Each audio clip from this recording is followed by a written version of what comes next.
side screening where it's talking about the innocent black men and women that we've lost due to police brutality. Of course, we're not going to get there overnight, but what do you think is the key to ending police brutality, and what do you hope this series will do to achieve that? Well, first and foremost, you got to expose folks, expose them to bad practices, expose them to what has gone wrong, and then you also demand change. But it's also getting people to understand they have a role. So when you have individuals who are hiring police chiefs, you got to then say, okay, fine, what is it? Is it city manager form of government? Is it mayor, council form of government? And so we're the ones who elect those folks. And so that's one of the mistakes that we make. We're not looking at it from that point of view. What we're doing is folks are just saying, well, I want to change something. Yeah, but you got to understand the nuance of the system and connect the dots. And so I think that's one of the things that you've seen over the last 3 or 4 years. It's been a learning curve for people understanding how they have to be able to be a part of changing a system. Love that. Now, I'm still feeling some type of way about the News One Now situation, like many people. But I just have to know, because I know TV One and you guys have a great relationship, and you guys are still working on something. I want to know, what would your next TV One venture, what would that ideal project look like for you? Don't know, because that's all a matter of what the network sees in terms of its vision, in terms of its focus, in terms of what it wants to spend resources on. We're still talking about that, what that looks like.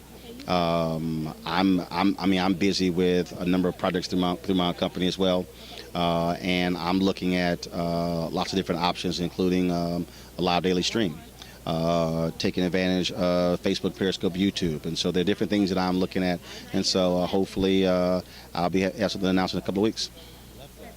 Yes, we need your voice for the things that are happening in the world, especially topically. What do you think about Oprah running for president, possibly? It's irrelevant. It's because I keep telling people, stop focusing on 2020, you need to be focused on 2018. You've got a lot of state races, a lot of local races, mayoral races, county commissioner races, state rep, state senate, gubernatorial that people should be focused on. I did a commentary the other day, a live stream the other day, and I said focus on what's in front of you. If you're worried about 2020, that means you're ignoring these races in 2018.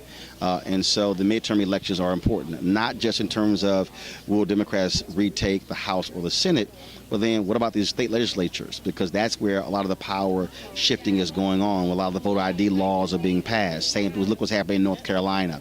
In Texas, of course, they passed their voter ID law. 5 federal courts have thrown it out. Now they appeal to the Supreme Court.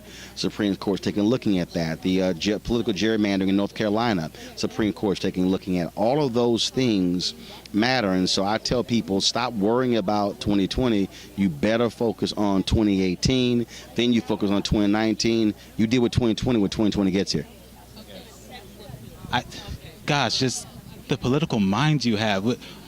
I know we're not focusing on 2020, but say we were just a little bit. Would you ever consider running? No, because this is what I do. I mean, God made it perfectly clear in terms of what I was ordained to do, in terms of how am I to use my skill set.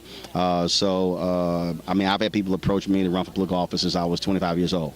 And I mean, every city I've been in. So when I was in Fort Worth, the guy who was the chief of staff to the former Speaker of the House, Jim Wright, came to me and said, look, he said, we'll pick the office, we'll raise the money. All you got to do is simply say yes. I said no.